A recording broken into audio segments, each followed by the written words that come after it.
¿Qué tal? Buenas tardes a todos. Bienvenidos a una sesión del Seminario Antropología Biológica dentro del proyecto del Observatorio Coyuntural Antropológico de la Escuela Nacional de Antropología e Historia. El día de hoy tendremos una invitada muy especial, Mashal Sohail, que nos dará una charla muy interesante sobre variabilidad genética humana y quien está ahora mismo desde Cuernavaca. Ella es investigadora del Centro de Ciencias Genómicas de la UNAM, con sede en Cuernavaca, Morelos. Y bueno, Mashal tiene una trayectoria importante. Ella es muy joven, pero tiene ya una trayectoria pues bastante destacada. Eh, pues les voy a compartir en un momento en el chat el link para que puedan revisar su semblanza y también sus publicaciones y los proyectos que actualmente trabaja allí en Cuernavaca. Pero bueno, solo destacar algunos puntos. Mashal completó su doctorado en la Universidad de Harvard en Biología de Sistemas y también hizo una maestría en Historia de la Ciencia. Entonces es muy interesante en el caso de Mashal esta perspectiva que tiene tanto de genómica computacional principalmente, pero también una perspectiva histórica y social sobre la ciencia. Y eso le ha permitido tener una perspectiva y un contexto pues muy específico, muy particular sobre la genética y sobre todo sobre las implicaciones de la genética humana. Posteriormente, como investigadora de postdoctorado, Mashal trabajó en el Laboratorio Nacional de Genómica para la Biodiversidad con el grupo del doctor Andrés Moreno Estrada, donde ha desarrollado diferentes investigaciones, pero bueno, una reciente que ha sido bastante conocida es su trabajo sobre la variabilidad genética y la estructura de esta variabilidad genética en México y su relación con fenotipos complejos, especialmente algunos relacionados con la salud, como la estatura, rasgos metabólicos, entre otros, y que, bueno, popularmente se conoció como el Biobanco de México y que es una colaboración de varias instituciones, entre ellas el Instituto Nacional de Salud Pública de Cuernavaca, que coordinó originalmente la encuesta nacional de salud. Es un trabajo que se publicó apenas ahora en octubre y bueno, les invito a que lo revisen porque me parece interesante y ha sido reconocido como un aporte importante para el conocimiento no solo de la variabilidad genética, sino de las bases genéticas de algunas enfermedades en poblaciones mexicanas. Bueno, sin más, quisiera darle pues la bienvenida a Mashal, ya nos platicará ella un poco más de sus proyectos y en específico en este caso nos va a dar la charla titulada Más allá de los grupos continentales, redes genómicas para inferir la estructura poblacional humana. Muchísimas gracias, Mashal, por estar aquí el día de hoy y adelante con tu presentación. Muchas gracias, Víctor. Es un gusto estar aquí en este seminario de nuevos paradigmas en la disciplina para presentar este proyecto en que justo estamos pensando en el mismo, más allá de los grupos continentales, redes genómicas para inferir la estructura poblacional humana. Y todo este proyecto lo hemos hecho en el Centro de Ciencias Genómicas desde que empecé ahí y mi grupo. Pues primero que nada, estos son las científicas que han hecho todos los análisis, todo el trabajo que voy a presentar hoy. María José Palma, que es mi estudiante de doctorado, ha liderado un equipo que tiene doctora Yuridia, que ahora es un postdoc en mi grupo, Claudia Cueres, que es una estudiante ahí de la INA, y Brenda López, que es una alumna de licenciatura en Ciencias Genómicas. Entonces, es su trabajo que voy a presentar en esta presentación. Entonces, pues primero que nada, quiero que pensamos en este árbol, ¿no? Para pensar en nuestros ancestros. Entonces, ¿qué es el concepto de ancestría? En general, para poder pensar bien en ancestría, hay que pensar en todo el árbol y que hemos tenido, es decir, diferentes etapas de tiempo en que podemos hacer diferentes separaciones, ¿no? Pero nada más es como poner un slice dentro del árbol para ver nada más una etapa. Y casi siempre cuando hablamos de ancestrías, en el campo de genética de humanos, lo que veo, estamos discretizando así en una etapa de tiempo, pero sin diciéndolo claramente que esto es lo que estamos haciendo, ¿no? Entonces, el fin es un proxy de que es todo el árbol, que significa todos los ancestros, de que tenemos la material genética que tenemos, ¿no? Entonces, de ahí viendo los proyectos que hemos tenido en genética humano, por decir dos que han estado muy importantes. Uno es el proyecto de 1000 genomas, que se publicó en Nature en 2015. Y el otro es el proyecto de Human Genome Diversity Project, el HGDP, que se publicó las secuencias completas ahora en 2020 en SciENce. Entonces, estos son dos gráficas como principales de cada uno de estos artículos. Y estos proyectos, estos databases también de genética, de genomas humanos, hemos usado muchísimo en diferentes tipos de proyectos de investigación, ¿no? Entonces, han estado muy importantes en cómo contextualizamos la diversidad humana y igual como lo piensan el público, ¿no? Entonces, esta gráfica, el lado izquierda de Proyecto 1000 genomas, muestra el número de singletons por genoma desde la figura 1 y como ven, ponen las diferentes poblaciones que mostraron así en estos como 5 grupos y así están ordenados en esta gráfica. Y y estos son grupos que ponen como meta groups, meta populations en el proyecto, que son europeos, africanos, americanos, los de este de Asia y los de sureste de Asia. Y luego también si vemos a la izquierda, esta gráfica es de HGDP, y aquí también pues estos son las regiones continentales en que ponen los muestreos y cómo contextualizan toda la diversidad, ¿no? En diferentes análisis que hacen. Aquí también tenemos Medio Oriente y Oceanía. Entonces, pues regresando a este árbol, lo que están haciendo es poniendo muchísima atención a esta etapa que es aquí dicho Continental Ancestry Slice.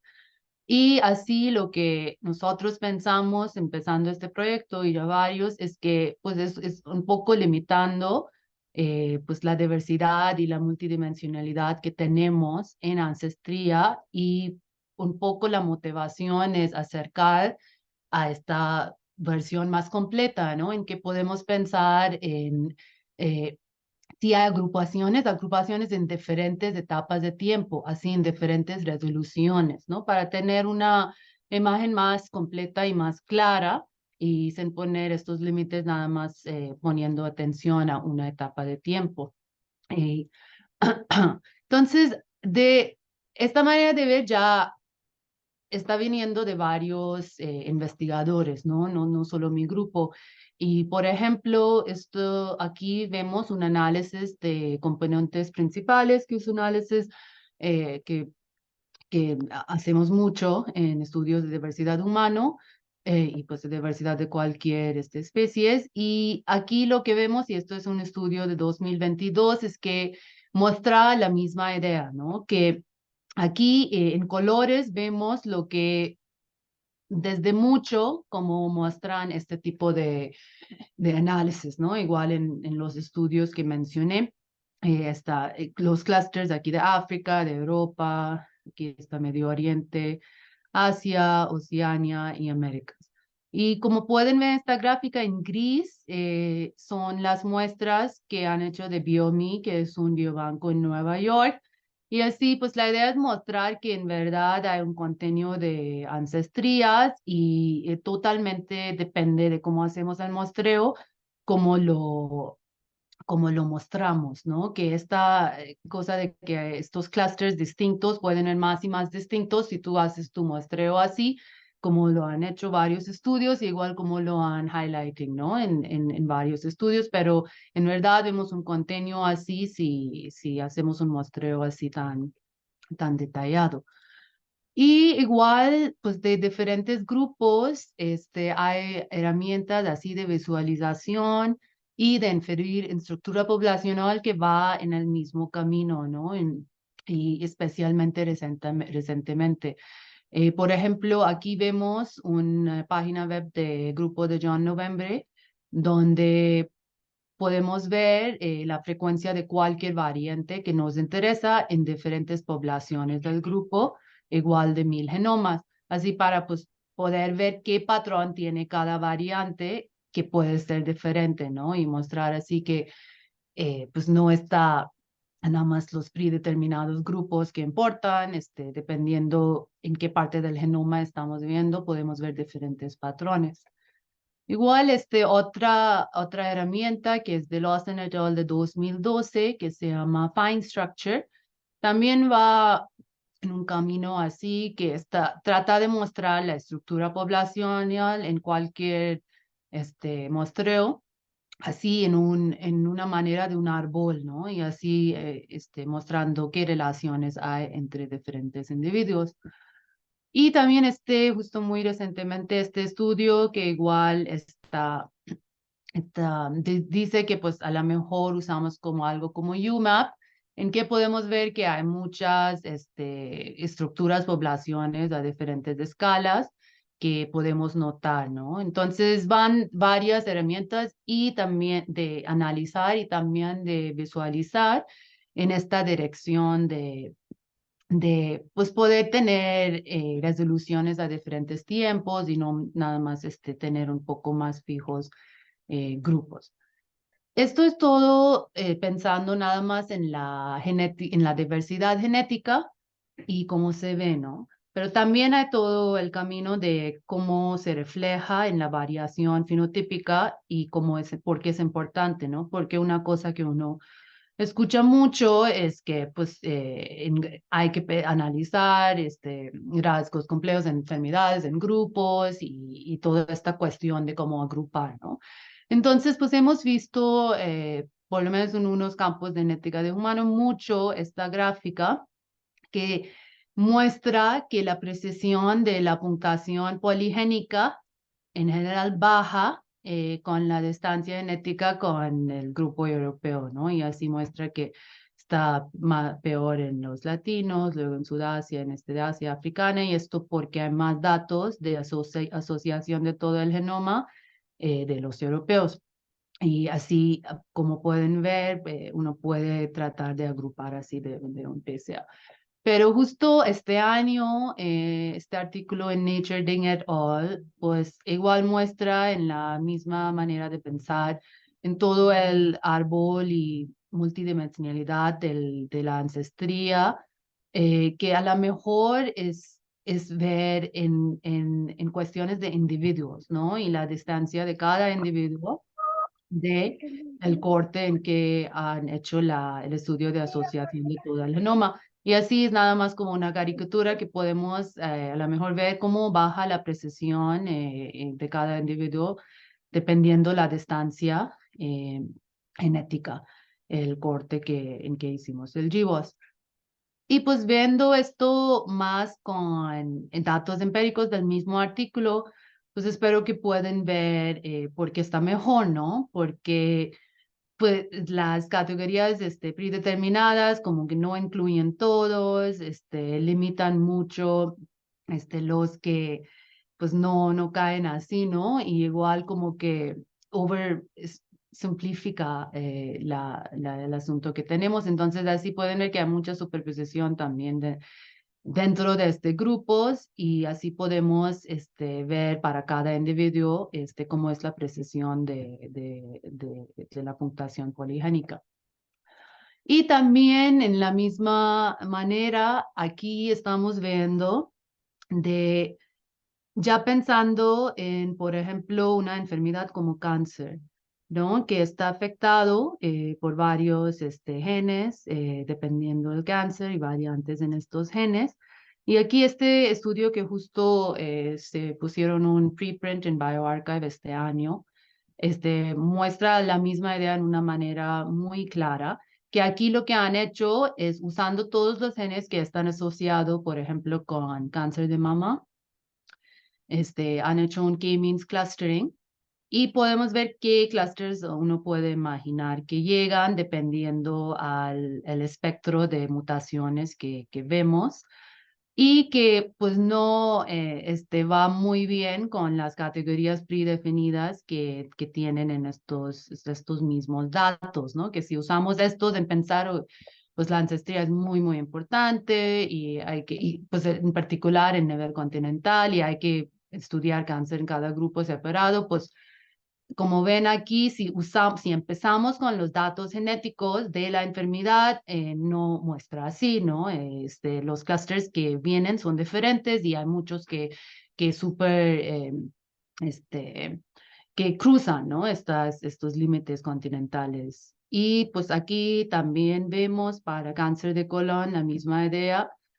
¿Qué tipo de clusters vienen usando los datos, los variantes que están involucrados en este cáncer y cómo se ven si están coloridos por estas categorías predefinidos que no son tan informativos como la estructura que nos da los datos del principio?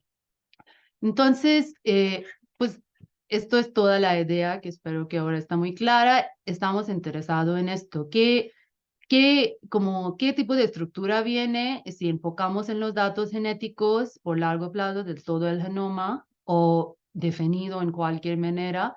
¿Y cómo están relacionados con las categorías que pues, hemos usado desde el principio del campo, ¿no? Porque pues esto todo también tiene una historia de una cosmovisión como bastante racialista y cómo esto influyó toda la trayectoria de historia de genética de humanos, como teniendo como asunción que vamos a ver diferencias muy grandes entre grupos continentales o razas y diseñando varios estudios así y todavía tenemos esta herencia, ¿no? Y estos estudios y lo que estamos tratando de hacer en nuestro proyecto es tratar de avanzar en un camino que es un poco más pensando en relaciones en vez de categorías como empezando, ¿no?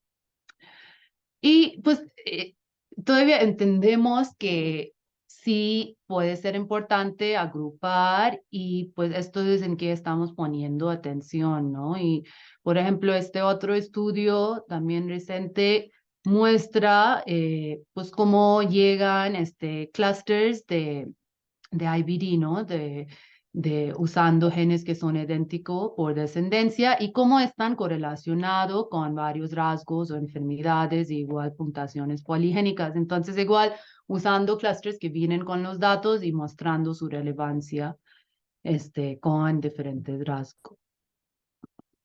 Y pues entonces como lo que muestro, y esto realmente yo he visto en estos como 3 años ulteriores, que hay un consenso en que estamos llegando como campo, que pues hay que abrazarnos una punto de vista multidimensional y contenido de ancestría y pues tener la ancestría, entender y mostrar siempre que depende de la escala de tiempo que se mire. Y esto es porque pues hay muchos riesgos de usar categorías de ancestría genética, no siempre tienen una base genética, pero a lo mejor como son predefinidos y pues que pueden enmascarar problemas sociales y pues así es como varios comentarios llegando a esto, ¿no? Y han estado unos comités importantes también dando guías para todos los investigadores pues, para el futuro, ¿no? Uno de estos comités es de National Academies of Science, Engineering and Medicine, que publicó todo un reporte sobre el uso de ancestría en investigaciones genéticas y biomédicas. Y otro es varios comentarios y un reporte completo de Safra Center for Ethics de Universidad de Harvard, en que también yo participé. Y más o menos la idea es similar, que pues hay que ir más lejos de tipo de pensamiento tipológico, siempre también medir factores ambientales, este, no decir como historias sobresimplificadas sobre grupos o esencializar grupos, ¿no? Y sin considerar bien las determinaciones sociales de salud también. Entonces, pues con toda esta motivación es que llegamos a este proyecto y la idea es ir de pensamiento tipológico a pensamiento relacional o hacer un esfuerzo así, ¿no? Y pues aquí el pensamiento tipológico es exactamente eso, ¿no? Que contextualizar la diversidad humana, hay que hacerlo en grupos siempre que estos grupos son distintos y esenciales, y de ahí vienen mis preguntas. En contraste, este pensamiento relacional y en este proyecto donde vamos es que pensamos que los redes son muy buena manera, en verdad, de visualizarlo y también analizarlo. Es que pues siempre hay relaciones y las relaciones son fluidos y cambian dependiendo a la resolución, a la etapa de tiempo en que estamos pensando o la enfermedad en que estamos pensando y pues usarlo en todo el proyecto y en cómo contextualizamos en nuestros mentes, ¿no? La diversidad humana. Y pues viene de esta manera de pensar en la ancestría multidimensional. Entonces, como hipótesis, lo que tenemos es que redes que están basado en pensamiento relacional y pueden ser creados de diferentes métricas de similitud genética, van a mostrar que hay un espectro fluido de relaciones genéticos y desafiar la noción que hay una categorización universidad de humanos, ¿no? Entonces vamos en el mismo camino de que ya mostré varios estudios en los últimos años que están tratando de hacer la misma cosa en diferentes maneras, pero que sí es un poco nuevo. Entonces, como objetivos, lo que tenemos es crear un pipeline computacional y una herramienta de visualización basado en este pensamiento relacional para poder inferir estructura poblacional en humanos que está fluido con el input, ¿no? Que puede tomar cualquier cosa como input y así hacer los redes y de ahí mostrar qué tipo de estructura está relevante. Y como objetivo 2, es aplicar este pipeline a los datos de 1000 genomas y HDP, que ya tenemos un conjunto de los dos que tiene bastante diversidad en el mundo, para revelar las limitaciones de las agrupaciones tradicionales y capturar las complejidades que presentan los procesos evolutivos y demográficos recientes y más lejanos. Entonces, pues esto es todo el esquema que tenemos. Empezamos con un input metric y de ahí podemos crear un red. Y aquí, pues, el fin llegamos a un red como la mejor manera de mostrar la estructura porque pues siempre es difícil no tener pensamiento relacional viendo un red porque enfoca en todas las relaciones, ¿no?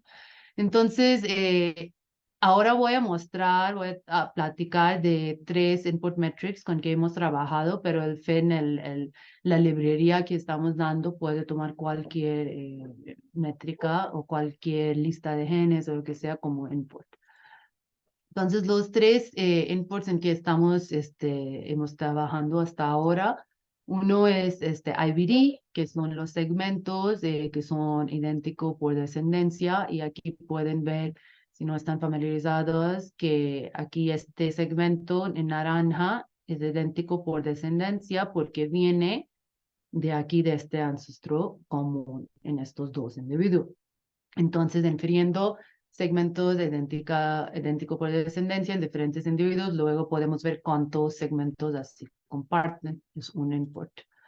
Otro input con que trabajamos es es este análisis de componentes principales. Y aquí pues estoy mostrando pero podemos hacerlo para cualquier conjunto de datos. Y aquí en el red como input es pues qué tanto correlacionados son los ejes de componentes principales de un individuo a otro. Y por fin, el tercer input que consideramos es todo el Genetic Relationship Matrix, que igual tiene para cada individuo, con cada otro individuo en un conjunto de datos, que es su coeficiente de kinship, ¿no? Entonces, qué tan relacionados son usando todo su genoma. Entonces, usamos estos S-metrics porque igual creemos que son métricas que son continuos y así como piensan y miden las similitudes entre pares de individuos. Entonces, con estos metrics podemos crear un red, pues para cualquier métrica, diferentes redes, ¿no? Y podemos usar un algoritmo para hacer detecciones de comunidades. Y para aquí lo que usamos es un algoritmo que ha estado usado mucho en diferentes campos de conocimiento, y la idea es que con un red podemos inferir modalidades como que son comunidades que se reflejan, ¿no? Y lo que nos gusta mucho sobre este algoritmo es que podemos hacer esto en diferentes resoluciones. Y pensando otra vez en el árbol de ancestros, haciendo la detección de comunidades en diferentes resoluciones, nos da información sobre diferentes etapas de tiempo del árbol completo de ancestros, ¿no? Entonces, esta es la idea. Y haciendo esto, pues luego damos un set de gráficas que ahorita les voy a mostrar en detalle para un ejemplo, ¿no? Entonces, lo que les voy a mostrar es aplicando este pipeline al conjunto de datos de 1000 genomas y HDP que justo se publicó este año, que pues tienen todos estos individuos de diferentes continentes. Y como se ven, pues todavía también el conjunto que ya es más reciente, este año, pues más o menos muestra así, ¿no? Europeos, Américas, África, Sudasia, de Asia, Oceania. Entonces, esto es la limitación que pues tratamos de ver, que viene de los datos. Si usamos los datos, ¿cómo debe colorear esta primera gráfica del artículo? Y pues esto es la gráfica principal de nuestro pipeline que les mostró, y pues pensamos que captura mucho mejor la complejidad de las relaciones que pensar en un esquema así, ¿no? Y pues de dónde viene. Entonces aquí pues tenemos todos los individuos en el conjunto que estamos estudiando, y aquí es el valor de resolución en que hicimos la detección de comunidades, ¿no? Esta detección de comunidades, y pues en cada valor de resolución, qué comunidades se ha detectado.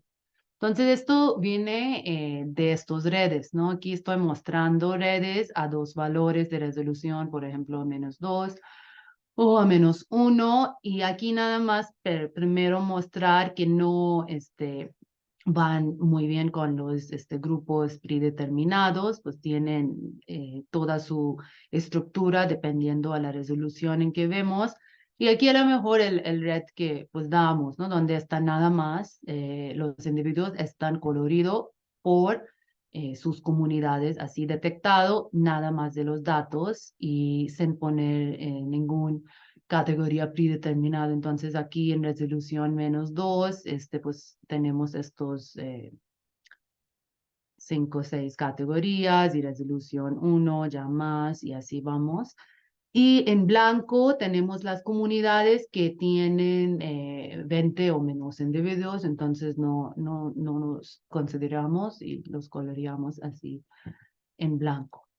Entonces, estos son dos gráficas que da la librería, y también lo que es muy importante pensar es que pues qué estables son estas comunidades que están creadas de estas redes con datos genéticos, ¿no? En este caso estoy mostrando los resultados que vienen con IVD, con segmentos que están compartidos idéntico por descendencia entre los individuos. Entonces uno puede decir, pues, pero las comunidades estables son, pues, de esta resolución que me gusta y los otros, pues, no son tan estables. Y como checamos esto, usamos una distancia de información normalizada, está aquí, y aquí en el eje X son los diferentes valores de resolución. Y esta métrica que está usado para ver estabilidad de diferentes grupos, clusters, comunidades, si está más cerca de cero, significa que son estables, ¿no? Y esto es si corremos varias veces el mismo algoritmo, si llegan los mismos agrupaciones, es la idea. Y pues como vemos desde en todo el rango de las resoluciones que vemos en general, las comunidades son bastante estables. Y aquí vemos mucho error porque pues hay unos comunidades que cambia rápido. Entonces, pues da pero en general está muy estable en todo el rango de resoluciones que vemos. Y esto es la última, no última, pues penúltima gráfica que damos, en que pues damos un heat map, en que pues eso puede hacerlo en la manera que quieres, ¿no? Dependiendo del conjunto de datos que estás analizando, pero en este caso, aquí tenemos todas las poblaciones de muestreo de 1000 genomas y HDDP, y aquí sus superpoblaciones de los artículos. Y aquí las comunidades, en, por ejemplo, la resolución de -2, y podemos ver pues la distribución, ¿no? De cada comunidad. Y pues podemos ver, por ejemplo, que hay algunas comunidades que están quedado con nada más una población de Sudasia, porque pues hace su propia comunidad, ¿no? Genéticamente, hablando de segmentos idénticos por descendencia, están diferente que su propia comunidad. En otro caso, vemos comunidad que está compartido entre, pues si vemos entre las Américas, África y Europa, es una comunidad, ¿no? Y así pues vamos, entiendo cómo están hechas las comunidades en una resolución. Y en que lo que estamos trabajando también es luego, esto es el red de individuos, como se ve, y también estamos trabajando en un red de las comunidades así inferidos, que podemos ver así en 2D o 3D, en que pues las comunidades son el promedio de los coordinados de todos los individuos en la comunidad. Y pues lo que estamos trabajando ahora, porque todo todavía sí es un trabajo en progreso, es pensar también en los colores y cómo podemos usar también los colores para mostrar las distancias entre las comunidades, así de decir, ¿no? Entonces lo que estamos trabajando es pensar en todo el espacio de los colores y nuestra red de las comunidades y pensando en la distancia entre diferentes comunidades, así mapear los colores y con esto llegamos a una pintura más así, que es igual que lo que vimos antes, pero ya los colores tratan de mostrar también qué comunidades son más cercanos y distantes en este espacio. Entonces, pues esto es todo el esquema que tenemos y que pues vamos a poner a la disposición de la comunidad como librería para poder poner cualquier datos, puede ser a cualquier nivel, ¿no? Puede ser de un país o más datos de diferentes países del mundo, o igual de un estado, ¿no? Y pues poniendo diferentes métricas, ver qué tipo de estructura vemos en diferentes resoluciones y cómo están las comunidades que vienen de los marcadores genéticos pensado en diferentes maneras. Y pues Lo que está importante es hasta ahora nada más mostré los resultados de IBD, ¿no? Igual con estos mismos datos de 1000 genomas y HGDP, si pensamos en otras métricas que usamos, aquí voy a mostrar, por ejemplo, si usamos todo el Genetic Relationship Matrix como input, en que pues cada individuo está conectado con cada otro individuo dependiendo a su coeficiente en este matrix. Vemos diferente estructura, ¿no? Y esto también depende si hacemos el matrix de genetic relationship usando nada más variantes comunes o si hacemos el genetic relationship matrix usando nada más variantes raras, también vemos diferentes comunidades que surgen. Pero no, pues se ven también diferentes de los que vienen de IBD. Y el fin lo que estamos dando es una página web que pues ya tiene en versión beta y pues lo pueden ir y estar explorándolo.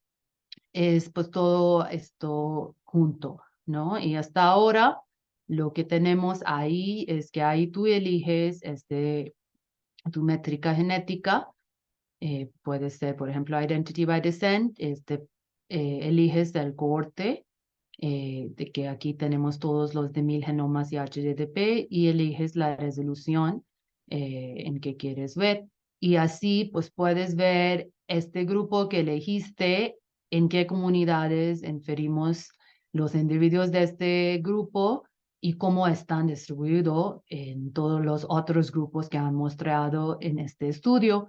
Y igual podemos ver pues la imagen está para todas las resoluciones y en colores como todos o colores dependiendo de la distancia entre comunidades.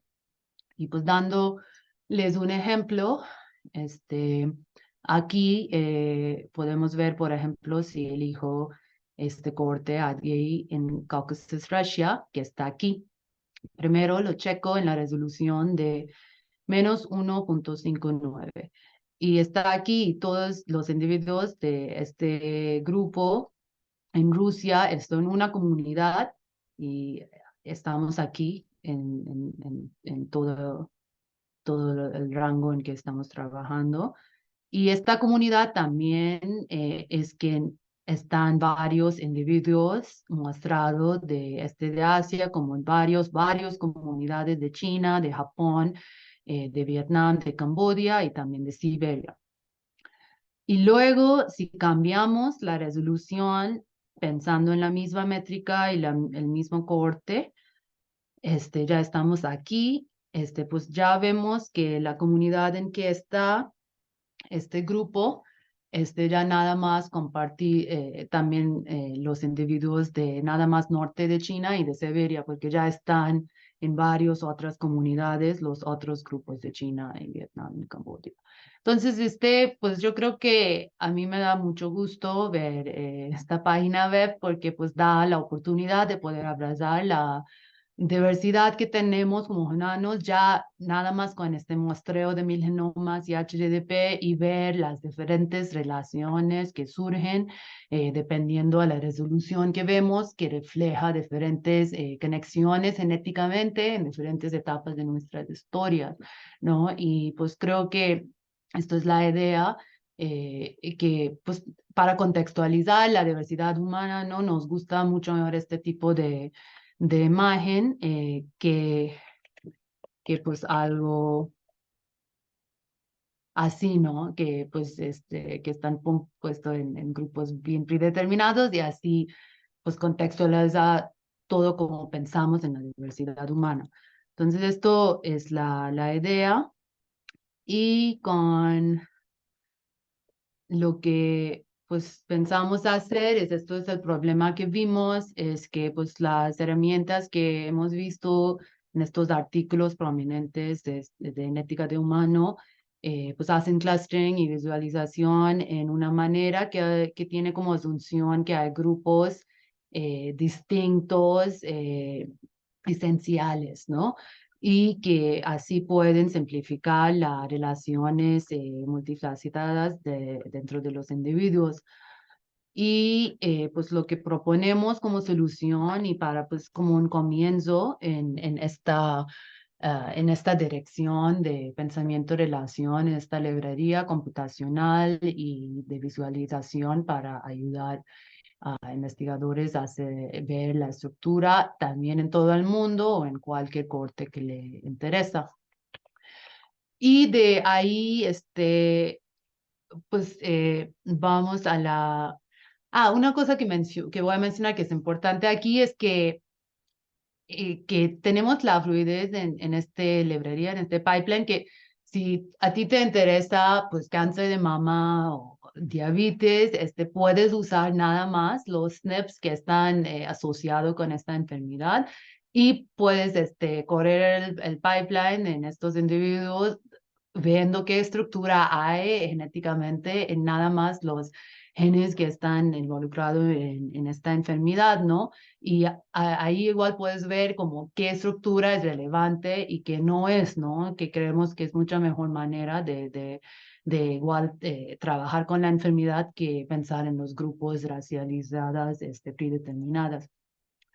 Y pues como discusión, les voy a dejar con este artículo de Kaplan y Winter de 2014 de filosofía de biología, pues donde articulan un convencionalismo constructivista, argumentando que los datos genómicos a lo mejor subdeterminan la existencia de razas biológicas y pues que, en otras palabras, realismo o antirrealismo puede ser justificado dependiendo a las elecciones y normas sobre cómo interpretar los datos biológicos y qué métodos a usar.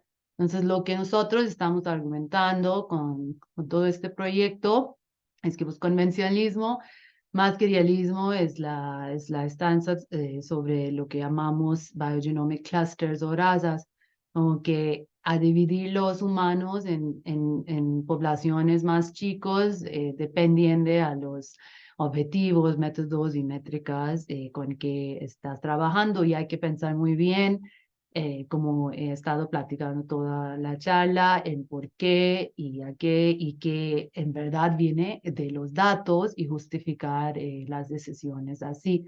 Y pues por decir que los clusters biogenómicos se acercan más a una convención que a una agrupación real. Y lo que estamos dando es pues una herramienta, un comienzo en modos de análisis y representación que son más relacional que categóricos.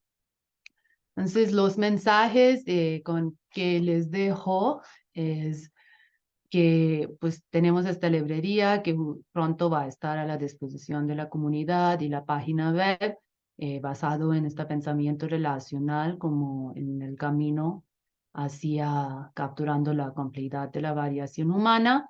Y como lo vemos, la utilidad de este proyecto es primero lo que he estado platicando, pues en los análisis y visualización de estructura poblacional en cualquier corte nuevo para diferentes proyectos de investigación.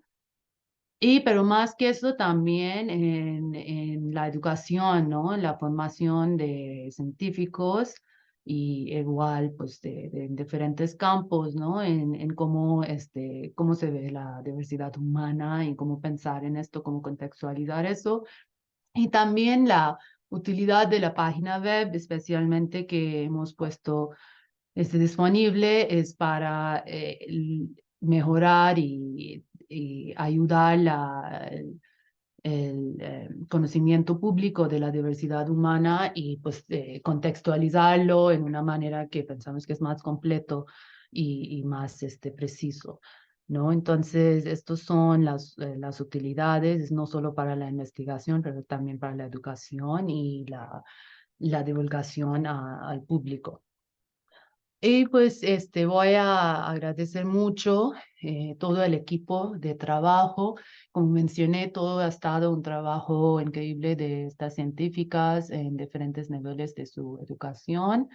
Y también tenemos este equipo de científicos jóvenes en diferentes institutos que hemos estado guiando junto el trabajo y la herramienta. Entonces, te voy a agradecer a Ana Lewis, que está en Harvard Medical School y Brigham's, doctor Arsalan Zedi, que está en la Universidad de Minnesota, Dr. Kevin Bird, que está en la Universidad de California Davis, y doctora Tina Nassisi, que está en la Universidad de Michigan. Y agradecer mucho a CONACYT, que dio el financiamiento para este proyecto en la llamada de Paradigmas y Controversias en la Ciencia. Y pues toda la llamada fue a usar datos públicos para dar una nueva manera de ver datos que ya han estudiado mucho, y igual seguramente dar algo para el público para poder interactuar con estos datos, y esto es lo que hemos estado tratar de dar con la página web. Entonces, con esto, muchísimas gracias para dar espacio a platicar sobre este proyecto, que es la primera vez que doy presentación sobre el proyecto, y estoy feliz de tomar comentarios y preguntas.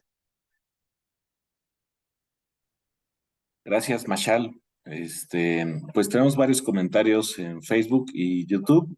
Son felicitaciones y saludos desde Colombia y otros países. Y respecto a los resultados y las expectativas, digamos, de aplicaciones, yo tenía dos preguntas. Una es, ¿qué tanto podría servir esta aproximación a la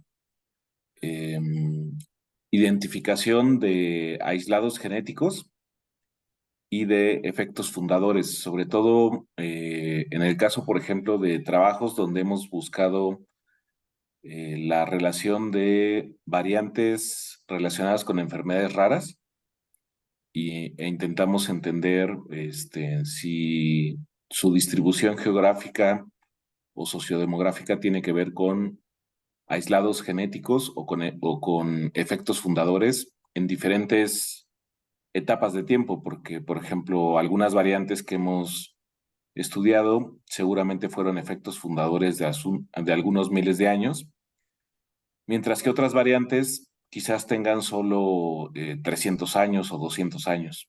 Entonces, no sé si tú piensas o imaginas que esta aproximación puede ser útil en ese contexto.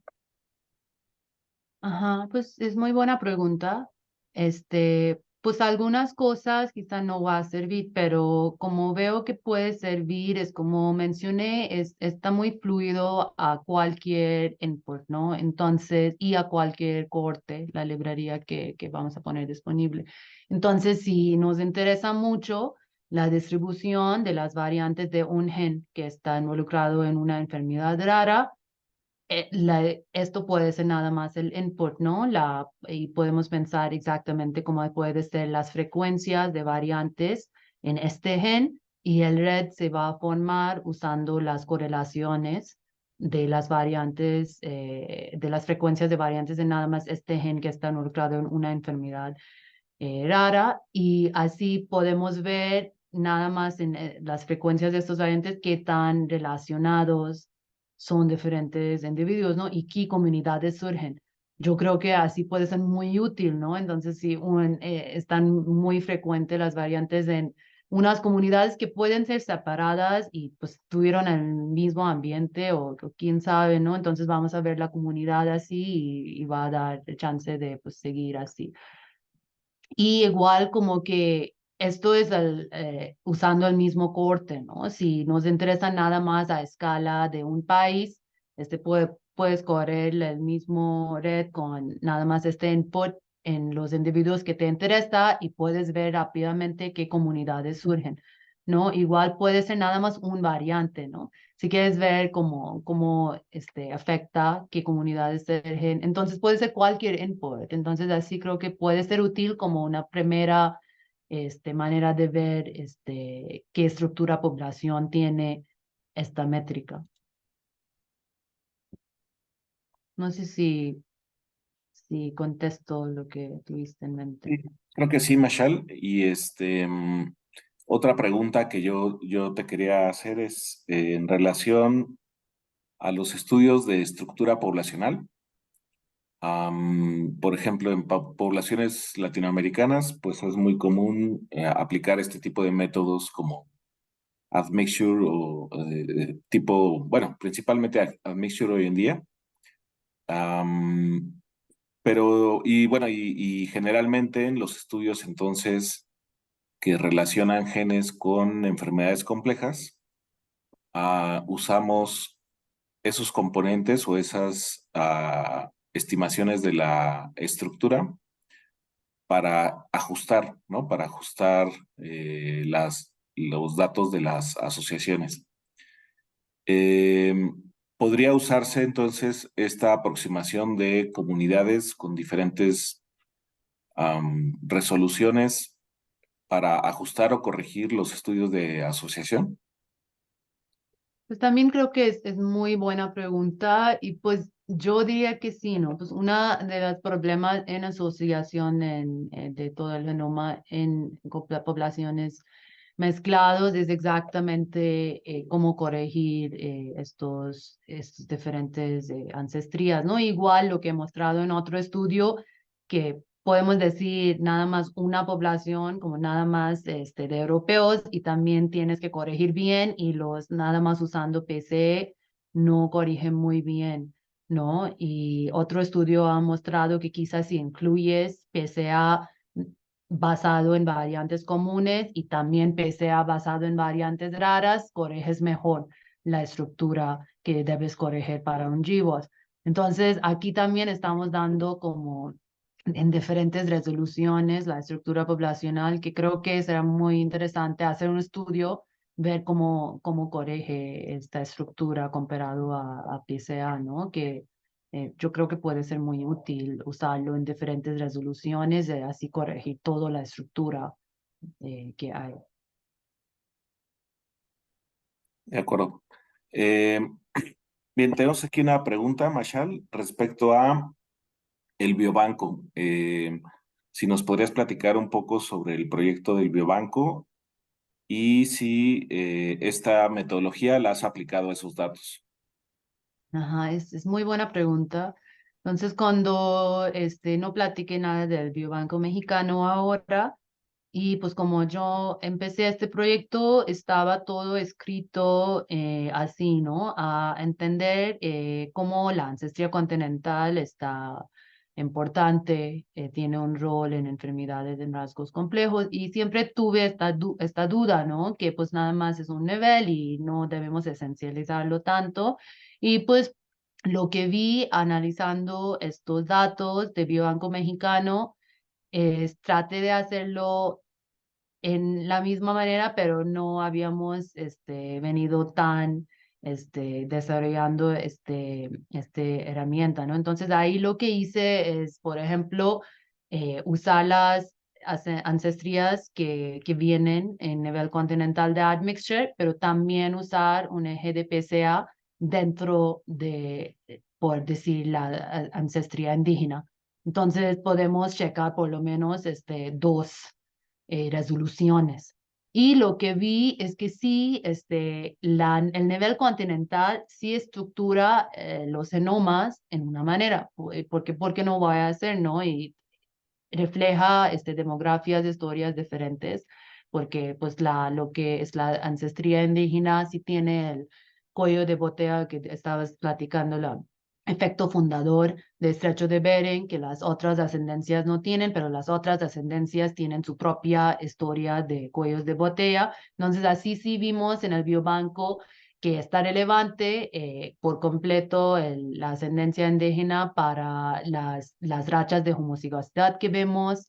Está estructurado por estas ascendencias, las variantes raras que vemos, vemos menos en ascendencias genéticas indígenas y que también está correlacionado con algunos rasgos. Pero igual vimos que el eje dentro de ancestría indígena estaba correlacionado también, por ejemplo, con altura. Entonces, la idea en que hay que ya aplicar este tipo de herramienta a los datos de Biobanco Mexicano, porque hicimos varios análisis con ancestría indígena y un poco más dentro de esta ascendencia, pero no hemos hecho este tipo de estudio viendo pues qué comunidades surgen directamente de los datos, y creo que se puede ser muy interesante verlo primero con todo el genoma y luego, como dije, usando diferentes sets de genes, ¿no? Que es tan importante para diferentes rasgos, y a ver qué tipo de comunidades surgen. Y creo que aquí sería muy importante, hemos discutido en antropología desde hace mucho el papel del ambiente y la genética en la estatura, incluso a nivel bioarqueológico, cuando vemos cambios en la estatura promedio en una población, la pregunta casi siempre es si hubo un reemplazo poblacional, o sea, un cambio genético, o algo en el ambiente, en la dieta, en la salud, podría explicar este cambio, ¿no? En el fenotipo. Entonces Sí. ahí también creo que no sé qué tanto, quizás los nuevos biobancos requieran también más información de variables ambientales o de estilo de vida para poder ajustar un poco mejor estas preguntas.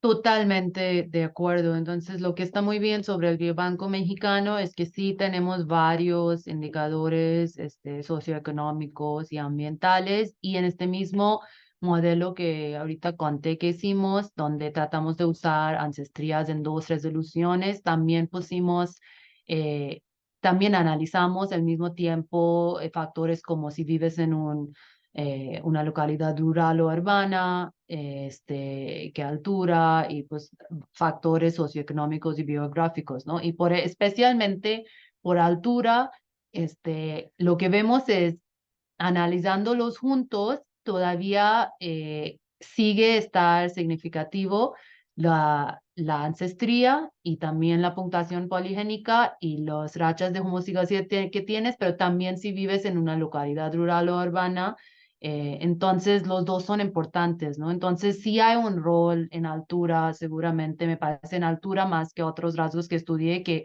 cuando agregué factores ambientales pierde la señal genética, ¿no? Porque ya están explicando, como estás diciendo, lo que pensamos es la señal genética, pero en altura sigue siendo significativo, pero mostramos también, por ejemplo, que si analizamos con la edad de nacimiento, todos están más altas ahora que están nacido más recientemente que están nacido antes, ¿no? Entonces, ¿esto qué significa? Que claramente hay factores ambientales, ¿no? Que pueden totalmente afectar, no importa qué predisposición genética tienes, ¿no? Entonces, la genética siempre está manifiesta mediante el ambiente, y está, creo que muy interesante pensar en los dos juntos, y por eso nunca es determinística, sino en enfermedades muy raras que están afectadas por nada más un gen. Y qué pena que no tenemos ahorita la gráfica, pero este análisis al que se refiere Mashal está muy bien ilustrado en la gráfica del riesgo relativo. Bueno, no sé si es riesgo o efecto, ¿verdad? Tamaño del efecto, effect size, Ujú. probablemente, donde justamente se visualizan claramente las tendencias, a veces incluso en el dimorfismo sexual, en diferencias por edad y también en diferencias en la ubicación geográfica. Entonces, a pesar de la asociación genética, queda bastante claro el efecto de estas variables. Exacto, es esa figura de del artículo, ¿no? Exacto. Pues aquí se muestra, ¿no? Que claramente sí hay una variación en altura, que en promedio va, que hay más altura en el norte, y tratamos de entenderlo como adelando todos estos factores, que igual quizá no es la mejor manera, pero nos da una primera imagen, ¿no? Y vemos que pues igual como factores ambientales y también factores genéticos, aquí está la ancestría de África, ancestría de indígena, y ancestría, variaciones dentro de la ancestría indígena. Entonces, estos son los que son significativos. Pero ya que parece que si hay más ancestría genética indígena, vemos menor altura en general. En todos casos, aquí estamos rompiendo los individuos dependiendo a qué proporción de ancestría indígena tienen por un análisis de admixture. Y pues los que tienen más, como podemos ver, sí tienen menos altura, pero todos van incrementando en altura dependiendo a su año de edad de nacimiento. Entonces así tratamos de mostrar pues los factores genéticos ambientales que los dos son importantes. ¿Tienes otra pregunta, Mashal? Rafael Sánchez Acuña, bueno, no indica de dónde nos pregunta, pero te felicita por el trabajo de investigación y a todo el equipo que lo está desarrollando. Y tiene una pregunta bastante general, digamos, sobre la historia genética de las poblaciones latinoamericanas. La pregunta es, quería preguntar si el sincretismo que se dio con la llegada de los españoles a Latinoamérica tiene algún impacto en su estudio. Muchas gracias. Entonces, bueno, creo que te pregunta precisamente sobre los patrones generales de admixture que se observan en los datos de bases de datos genéticas de poblaciones de Latinoamérica. Entonces, bueno, es una pregunta general, pero no sé si quieres comentar un poquito qué se sabe un poco de la historia del mestizaje desde el punto de vista de los datos genéticos. Sí, claro, pues voy a compartir otra vez porque va a estar más fácil, pues doy un vistazo rápido. Pues primero lo que vemos es si inferimos así a este nivel de K=5, pensando en esta etapa de tiempo continental, que hay ancestrías que están ubicados a lo mejor en las Américas, incrementan como cuando vamos más al sur del país y en contraste, pues las ancestrías de Europa, de Eurasia, están más en el norte del país. Entonces, esto es la distribución en todo el país que vemos.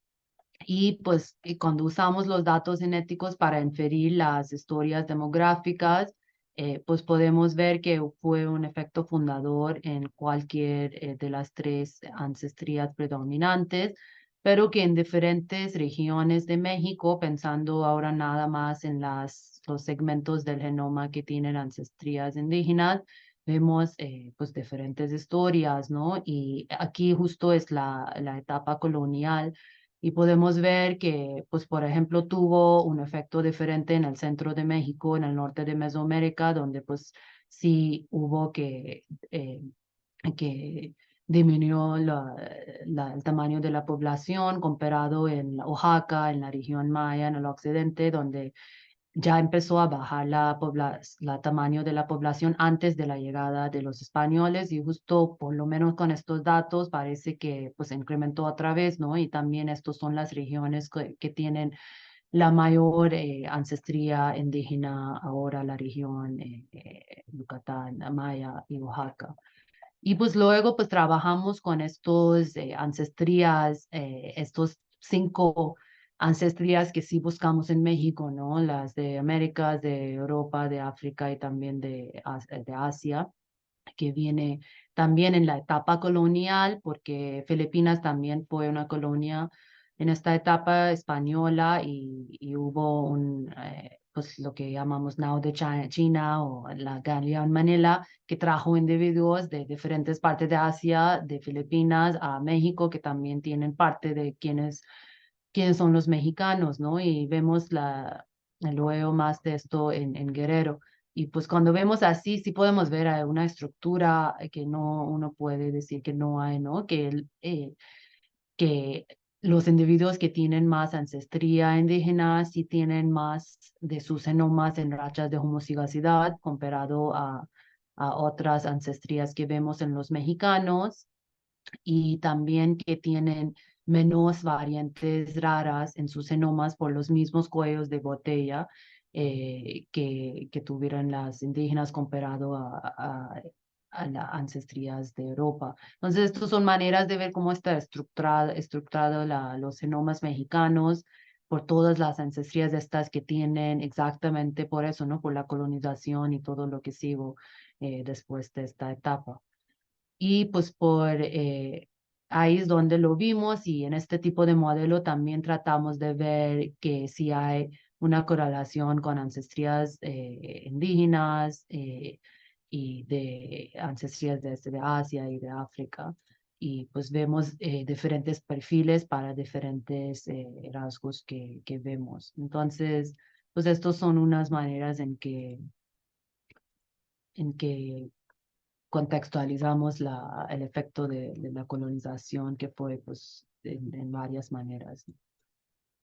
Entonces, Mashal, en general, digamos, hay mayor homocigosidad, o sea, la extensión de la homocigosidad es mayor en la parte o en la herencia indígena, ¿cierto? Esto es lo que vemos. Y hay menos variantes raras por estos efectos fundadores que fueron drásticos, digamos.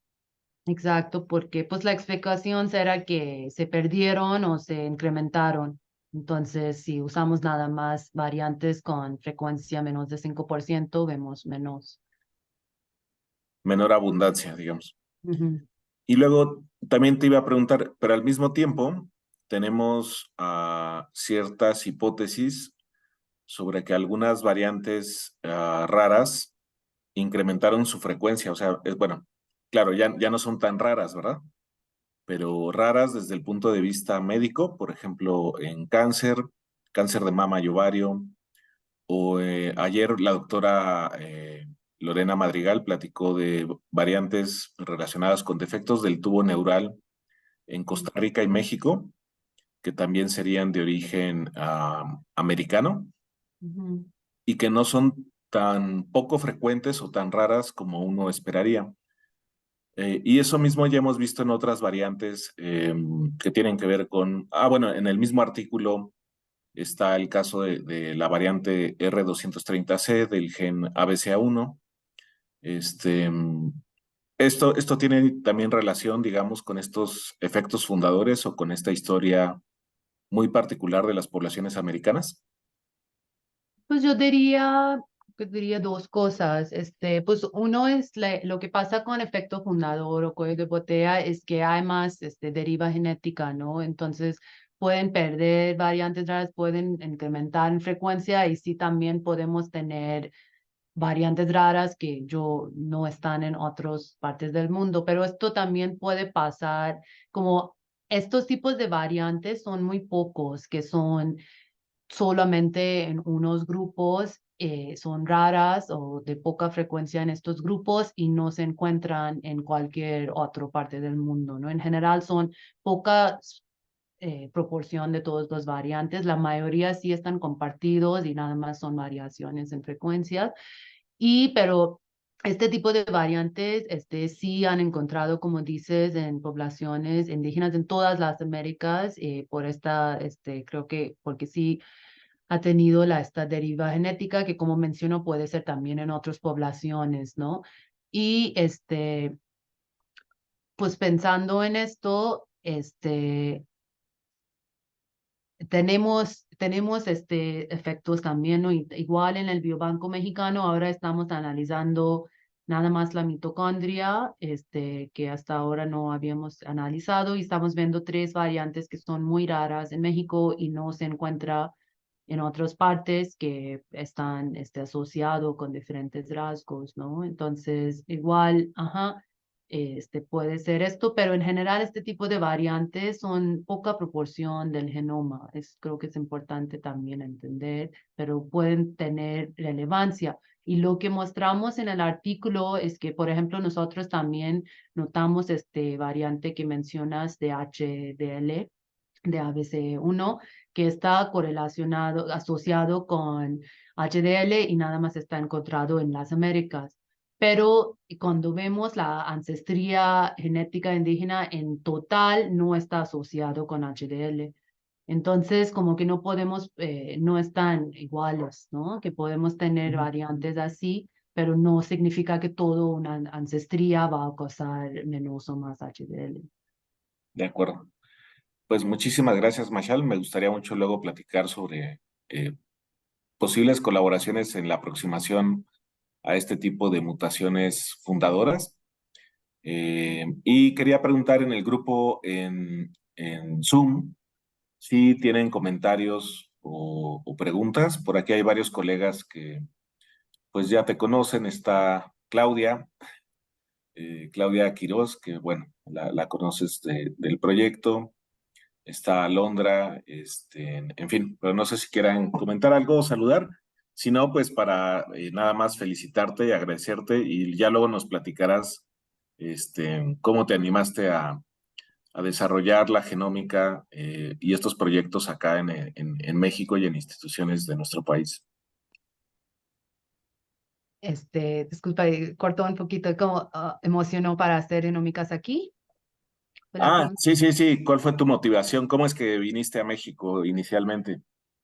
Sí, claro, pues estaba con esto, estaba haciendo proyectos, trabajé con genoma de Genome of the Netherlands y otros estudios de selección natural pues, en estos datos, ¿no? Y estaba y también empecé a estudiar, me dejó un poco insatisfecha, entonces también busqué y estudié historia de ciencia y también vi estas, pláticas sobre cómo la precisión de puntuaciones poligénicas está muy mal en otros grupos, que trae todo este problema de diversidad que también lo estaba viviendo, ¿no? Como también en la formación de científicos, igual en los datos. Entonces, pues, siempre pensé que voy a buscar algo nuevo de postdoc, quizá ya ir a hacer más en historia de ciencia y ya, ¿no? Pero vi, la oportunidad con Andrés y también platiqué con John Novembre y pues los dos estaban en el mismo camino de